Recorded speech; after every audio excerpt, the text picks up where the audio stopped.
Welcome to the very first episode of Road Games. I'm Adam Butler, that's Paul Span. Listen, this is a show, you're going to love this show. It's going to go everywhere. Paul, tell them about it. What is Road Games, they ask? Yes, I'll sir. tell you what. Road Games is a sports talk show where we do what the title says. We take things on the road.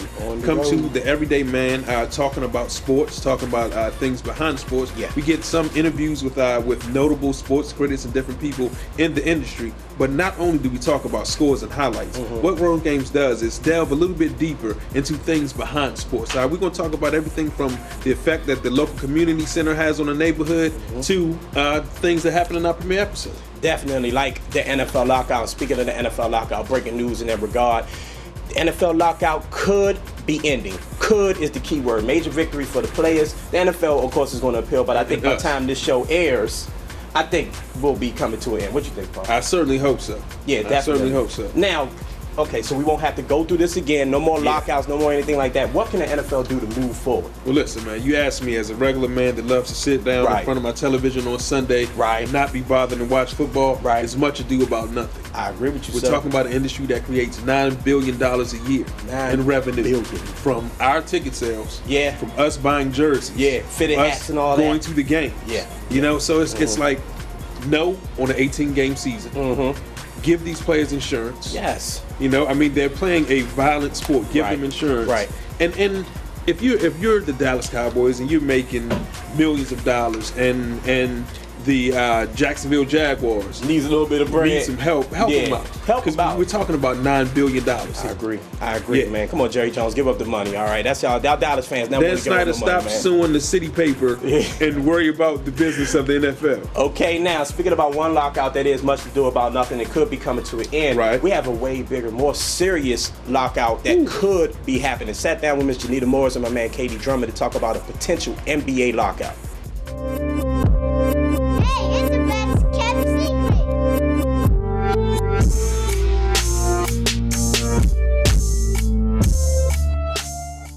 What up, world? It's your boy Adam Butler representing Road Games here with Janita Morris and my man KD. What's going on, people? What's going on?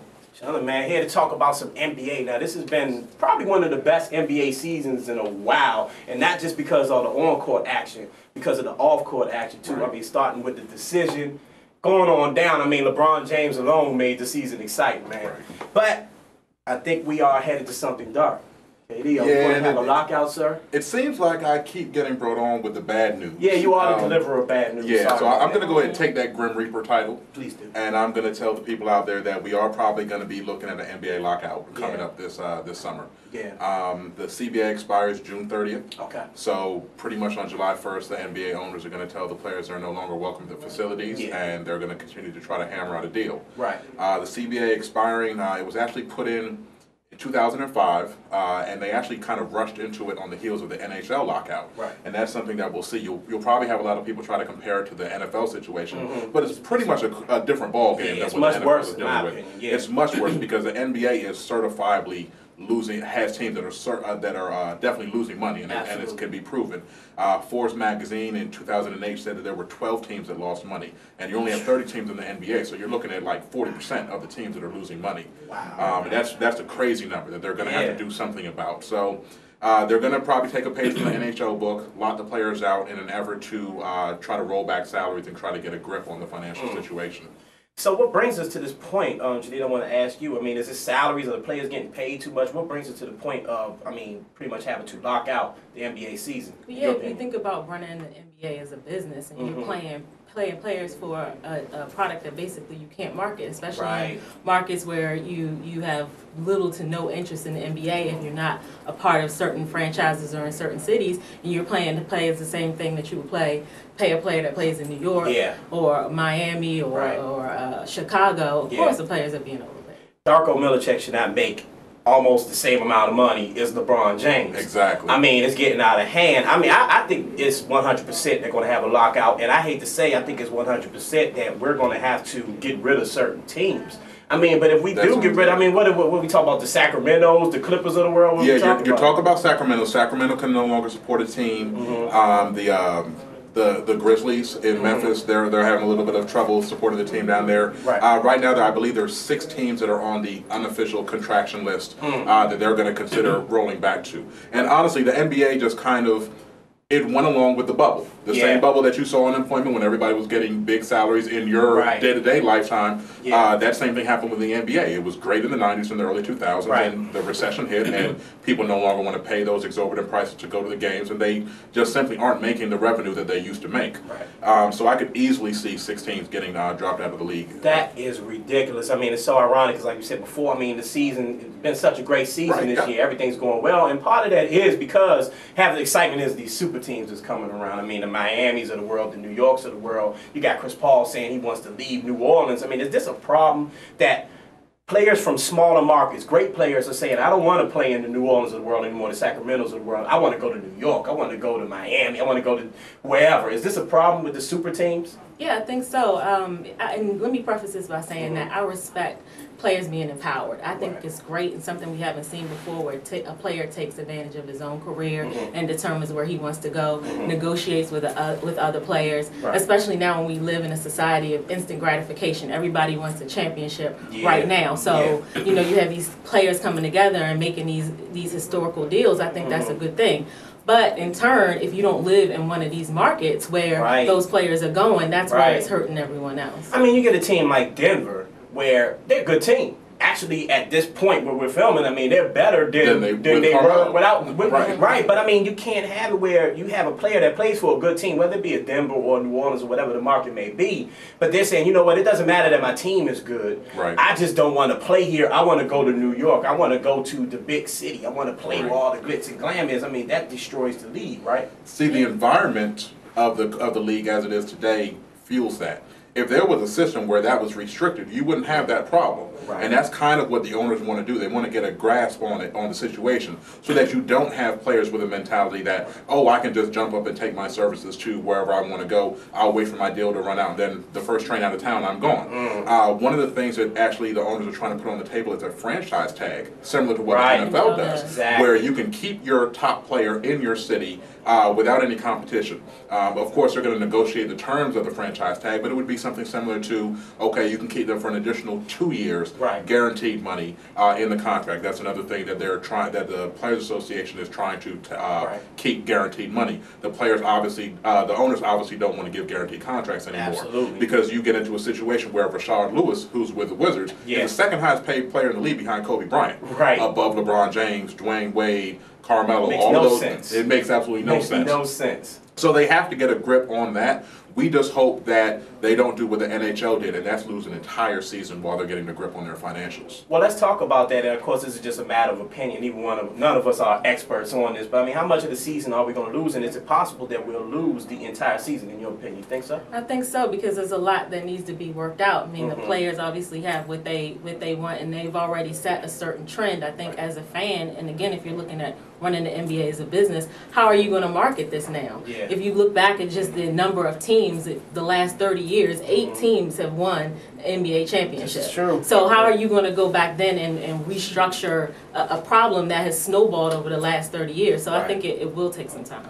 See, now that's where I differ from you in that opinion, is that I don't have a problem with the super teams. I don't have a problem with certain powers always dominating the NBA, because it's always been like that. I grew up rooting for the Showtime Lakers. They were always a power. They were always playing Boston Celtics in the finals. They were always meeting the Dallas Mavericks and Harper and Roy Tarpley in the early rounds. That was just a constant. And I never really had a problem with that, probably because I was rooting for a team that was one of the superpowers. Exactly. You know, so, but if you're a fan for one of the smaller teams, then you know that you never realistically have a chance. Nobody roots for the Timberwolves and thinks, yes, we're going to win a championship in the next 5 years. They're going to think that Kevin Love is going to jump ship as soon as his contract is up. So I do agree that there is something that needs to be done, but I personally don't have a quest for parity that some other people do. I don't have a problem with a dominating team. I definitely agree with you. I think the NBA has a major problem. I think we won't be able to come up with the answer in here. They have a problem with money, and they have to figure that out.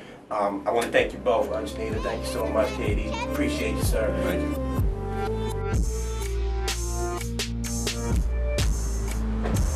What's happening, everyone out there in TV land? This is the cast of Road Games, Paul Spann and Adam Butler, getting set to premiere our first episode of Road Games out here at Tighten Up Barbershop.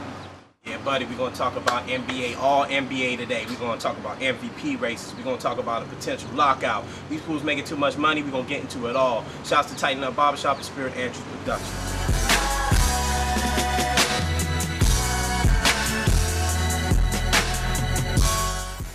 So I'm here at Tighten Up Barbershop, and if any of you guys don't want to look like the way that I look right now, make sure you come out to Tighten Up Barbershop in Bowie. So right now, man, we already covered certain things about the NBA. You know, we talked about the fact that it's possibly could be an NBA lockout. I want to know, from the everyday fan standpoint, how would you feel if there was no NBA season at all? Man, I don't know what I would do. Right. From October to April, no basketball. Yeah. I might have to just take my own ball, go to the court, protest. But how do you feel about that? The fact that people make this amount of money and they can't come to an agreement on having a season. Like, to me, for the regular fan, I think it's really thumbs down on that, man. I really frown upon that. Yeah, it's like politics taking over sports. Right. You got that in the NFL and the NBA right now. Right. Well, man, I hope there is a season. Yeah. You know what I'm saying? It's gonna mean I'm gonna have to spend more time with my girl and do a few things that I wouldn't want to do. But you know, we've been talking about a few things, man. NBA, get your act together.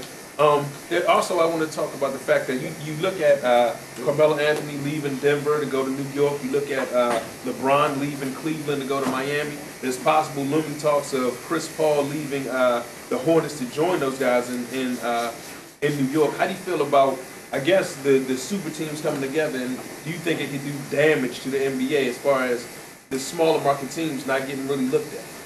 I think it brings excitement to the game. Okay. Because I'm a fan of Boston, right? Since they put that team together, right? And there's been a lot. Sorry for you this year, but it's okay. Yeah, they just swept the Knicks, so I mean, right? It's all good. But I think it brings excitement because you look at this year, even with super teams like Miami, Boston, and then you got New York, right, coming together. You still have teams like Memphis Grizzlies looking like they might make it to the second round. Right. You got the OKC Thunder who may make it to the second round. Knock them Lakers off. So you still have teams that's doing it through the draft, but you know it's still competitive. It brings sellouts to the game. Okay. Well, I mean, we'll have to make sure we check it out and see what happens, man. Me personally, I'm a fan of a person going any way they want to, but I'm kind of weary to the fact that the small market teams that don't make a lot of money might not exist anymore. So it's a good and a bad thing. Yeah, I do like parity in the league though. Right. I like to see every team that can be competitive. Right. In the hunt. But I mean, you gotta sell tickets too. Right. When you got Miami coming to town, they gonna sell out. Whatever it's there. When you got Boston coming to town, most of the time you will sell out. Yeah. So I think it brings excitement to the game, although I don't want to see I don't want to see 10 less teams in the league just to see 3 more teams. I'm with you. Yeah, I don't know how many people will be too excited about the Cleveland Cavaliers coming to town. Man. But since they got Baron Davis though, they making some noise. Possibly. A little bit of noise. About that much. Baron Davis has 3 years left in the league. Yeah.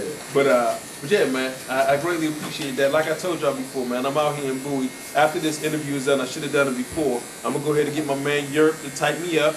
And now we out here at Tighten Up Barbershop, talking to everyday men.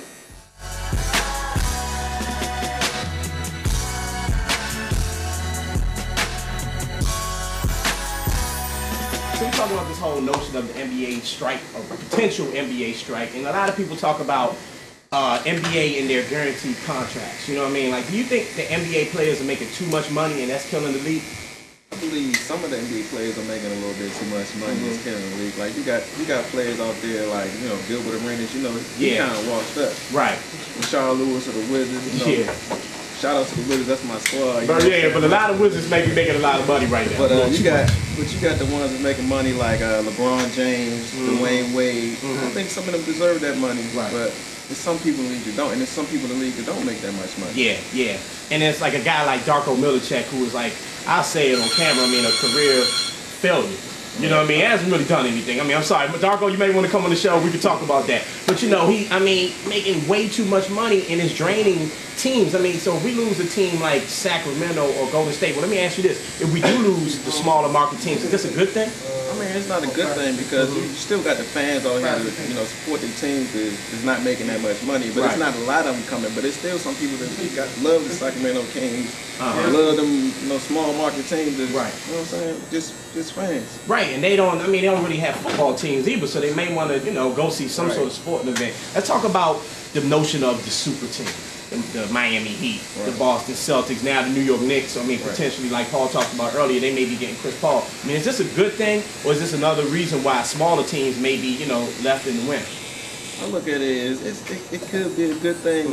I look at it as a bad reason to do that because you know, you got teams like my squad, the Wizards. You got them little teeny squads. They got nobody. You know, right. Then you got Miami. They got LeBron. They got D-Wade. They got Bars. You know? And then everybody want to come there, and you know, we just had Mike Bibby on our squad. And he didn't even want to play. He didn't want to play. Come on, man. Right. Yeah, and then, you know, that's another thing. When somebody can get on a team, they've been traded to a team. They still getting paid. You know, and they can say, you know what, I'm not playing. I don't want to play for this team. I don't want to play. I want to go play for New York. I want to go play for Miami because that's a bigger market. Not even that. Like if you take New Orleans situation with Chris Paul plays for a good team. I mean, they're taking the Lakers down to the wire as we speak. By the time the show airs, they may even beat the Lakers. Shouts to the Lakers fans. They may even beat the Lakers. Now, you got a guy like that who still wants to play for New York because it's a bigger market. I mean, that's a problem, right? That's a real problem for me. I think they should give the smaller teams an opportunity to, you know, be able to do something, you know. I definitely agree. Now let's just talk some basic basketball now. Like I said, by the time the show airs, we'll probably be in at least the Eastern Conference Finals, Western Conference Finals. But as of right now, who's your MVP?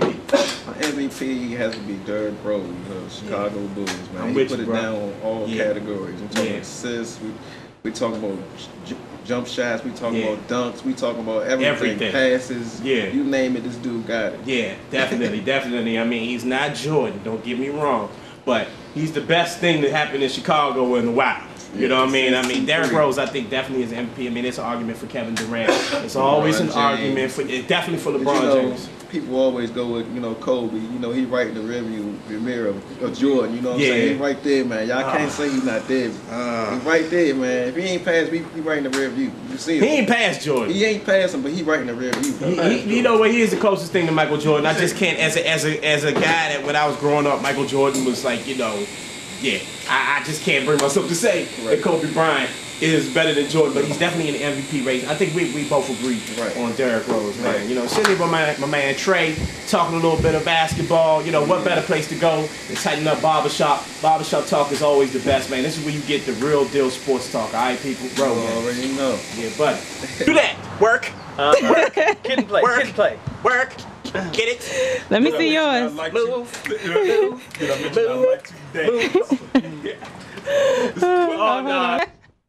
Hi, my name is Shanelle Spivey, and I'm the executive producer of Road Games. I actually had the pleasure of interviewing Adam Butler and Paul Spann on my show. Let's take a look and see what these guys are all about. Here they are on Mindstream Radio. Well, myself and Adam attended Prince George's Community College together. Shout out to PG. It never ends. It never ends. We had a small student organization that we ran together called BAM. We used to put on open mics and do different shows. And just working with my man, we just worked very well together. So when we left school, we started our own production company called H&H Global Entertainment. From there, we can say it on there, right? We had a show on Blog Talk for a little while. Then we just graduated, man. We graduated from Blog Talk to Mindstream Radio on rocktheflow.com. Every Wednesday, 8 to 10, get with us. Then we just started saying, let's just do panel discussions. Doesn't matter who's on the panel. Let's just get people on the panel. And we realized that it's about the topic. And then once the show got hot, that's how we were able to get a Raheem Devon on the show, or Warren Jeezy on the show, or folks of that caliber on the show, because the show has more clout now. But we're not really concerned about only getting celebrities or only getting big time names. It's about getting people, because the show is about the people, I think. And it's about getting people like yourself, you know, like a Jenks Morton or people like that. Black and Married with Kids, you know, it's about getting them on the show because they have something to say. Just try to be like multimedia. You know what I'm saying? So it's like if if like right now, like tonight, we're going to be talking about religion because there's a problem right now with everyone, with our president. He's a Muslim, this, that, and the third. You know what I'm saying? So people get caught up in things. So we just try to address those issues. And at the end of the night, even when we bring like community issues, at the end of the night, have a solvent for things, or at least offer a service for it. So, I mean, we're just thankful to God that we have this voice. And it's been given to us, so we're not gonna waste it. I think I'll go with everyone else. My MVP would be Derrick Rose. Not that I'm, a Chicago fan, but in the playoffs, in the first round of the series of the playoffs, you begin to see, the MVP candidates, shine. And I see, Derrick Rose, putting this Chicago Bulls through a tough Pacers team. Kobe, he also has struggled with the Hornets, so, his candidacy is, gone down a little bit. Dirk Nowitzki, they're also having trouble with Portland. All the candidates are just, suffering, but Derrick Rose is definitely standing out in the first series of the playoffs against the Pacers. My pick for MVP is going to be Derrick Rose. He's dominated the league for the whole season. I think everybody agrees on that, but let's talk about who the Rookie of the Year is. I don't think anybody's really addressed what Blake Griffin's done out with the Clippers. They've got a good team, and if he ever develops a jump shot, I think the kid will be deadly. As far as market value goes, and that's what we are paying the players, it is based on market value. It's based on the capitalistic society which we live in. You say that a lot of players are overpaid, but no, that's the going value. That's the market value. It's the same way, let's say, for example, out in Loudoun County, some of the houses are running $700,000, $800,000 when we all know they weren't worth it. We don't pay for it, but the market value at that time was $700,000, $800,000. It's the same thing that goes with the basketball league. As far as salary goes, the NBA lockout, I think they'll have to make some adjustments. Everybody in the USA has made adjustments based on the economy. So I think they'll bring some of the higher salaries down from $20 million to maybe $15 to $17 million. How the league views some of their players and some of these guys that are complaining about contracts, we'll let them come out and work a 9 to 5 and see how they feel. So if Derrick Rose is the MVP, I think we all agree with that. Derrick Rose is the MVP. I don't agree with that. Yeah, well, he don't agree with it. Well, I mean, well, why don't you agree with that? I do not agree with that. I think it's time for Kevin Durant to get his notoriety. Okay. Leading scorer in the league last year, leading scorer of the league this year. Led the USA team to gold medal, lead scorer. Right. Derrick Rose was on that team. Derrick Rose was the starting point guard, okay. But Kevin Durant was the leader of the team. Okay. And they up 3-1. At this point. Right. Although Derrick Rose did just win his round last night. I give him that. I'm gonna put it this way. For me, when you talk about MVP, if you take away that person from the team, what would that team look like? If you take Derrick Rose off of the Chicago Bulls, what is their record? I think they're in the AFC playoffs. Without Derrick Rose. No, I gotta agree with that. I do. I think if you take Derrick Rose off the Chicago Bulls, would be their I think they're a solid team because they've been a solid team even without Derrick Rose. You gotta say Chicago has been a pretty 8-7 seed for like the past 10 years. I mean, you could go back. Remember when the Gilbert series when they played Chicago? Derrick Rose wasn't even in the league then. And it's pretty much the same nucleus of players and the same philosophy of the team. I think that if you take Kevin Durant off Oklahoma City, they in worse shape than the Chicago Bulls. That's just me. I don't know. I don't know. You got Russell Westbrook there. You guys on the Oklahoma City, they probably couldn't hold that low like Durant. But you got Joe Kim out there. You walk down. Giving you what? Giving you strong defense and 9 points a game. They probably can hold up. You got Russell Westbrook that's going to give you 20, 25 every night. But what I'm saying is his role, he can come in and fill in some of the scoring obligations. In Chicago, with no Derrick Rose to lead that team, you got C.J. Watson. Yes, you got Watson, but you got Boozer, you got Dame, you got Noah. You got Noah. I mean, you got a solid team. You're talking about making the 8th seed of the playoffs, Paul. I mean, the Pacers made the 8th seed. Oklahoma is not a playoff team without Durant. Yeah, I mean, think about what you're saying. The 8th seed of the playoffs. The Indiana Pacers are the 8th seed of the playoffs now. Who's their number one scorer? And he went to Tyler Hansbrough. Granger, okay, whatever. But none of those players can compare to Boozer or Luol Deng for scoring goals. Derrick Rose is still MVP. I agree with you. I agree with you. Rose, He's gonna get it. What he do on the court that makes him the MVP, man. Yeah. Like how he dished the ball to his teammates. Yeah. Dunk that Defense. Don't get Defense. The flow of the team and offense. He's an incredible player. Do you guys think that this is probably one of the better NBA seasons in a while? I mean, it's a shame that we're talking about a lockout when this season, I mean, think about spectacular. how many things went down just this one season. Yeah. It's exciting. Trades. Even the playoffs is interesting because you got teams like Atlanta, Memphis, teams that you Indiana. Indiana put up a fight for every they gave Charlotte some go. You even say OKC, man. I mean, New Orleans, I'm sorry. Yeah. I mean, and if you look at the rookie class, you look at John Wall, you look at, Blake Griffin, you know what I mean? The dunk contest now that you brought that up. Yeah. Having brought that up, who was the dunk contest winner? Oh, you guys you went to the dunk contest. The dunk contest winner by far, JaVale McGee. Thank you very much. Yeah, I agree. Thank you. And you see how he took it out on him the next time he played him. How do you feel? I gotta stick with Blake Griffin. He didn't even I think his showmanship won him that dunk contest. The showmanship and the dunks. JaVale McGee for my money. Yeah, I see JaVale McGee. He did things that have never been done before. McGee did his dunks in the wrong order. He did his difficult dunks first and his easier dunks last. Regardless, there's still stuff that has never been done Blake before. Griffin won because he was so creative that he brought a car on the court and somebody And a choir. And it was bogus. Well, either way, I have to say this. I mean, it was a great dunk contest regardless. It's been a great season off court and on the court. I mean, starting with the Miami Heat and LeBron James thing. The decision. Ending with the playoffs at this point. I'm sure the playoffs are going to get even better. Yeah. It is a crying shame that we're talking about a lockout coming in the NBA, man. I mean, I think we're all fans of the NBA. We want to see it. We do not want to see no NBA next year. So, David Stern, NBA Players Association, whatever y'all call, get it together for us, man. For the folks up at Tighten It Up Barbershop, man, get it together so we can have some NBA to talk about next year, please.